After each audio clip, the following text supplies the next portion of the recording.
రేషన్లో కేవలం ఐరన్ కలిపిన బియ్యం ఇవ్వటం వల్ల ప్రజల్లో ఉన్న పోషకాహార లోపాన్ని సంపూర్ణంగా నివారించలేమని, ఇది తాత్కాలికమని, లోపభూయిష్టమైన విధానమని రైట్ టు ఫుడ్ క్యాంపెయిన్ లాంటి సంస్థలు చాలా గట్టిగా చెప్తున్నాయి.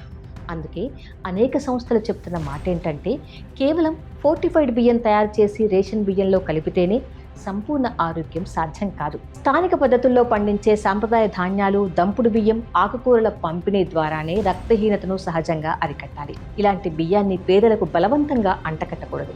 రేషన్ కార్డుల ధారకు ఫోర్టిఫైడ్ బియ్యం కావాలా లేదా సాధారణ బియ్యం కావాలా అని ఎంచుకునే స్వేచ్ఛను కల్పించాలి. తెలంగాణలో రేషన్ కార్డుదారులకు సరఫరా చేస్తున్న సన్న బియ్యంలో కూడా ఖచ్చితంగా ఫోర్టిఫైడ్ బియ్యాన్ని కలుపుతున్నారు.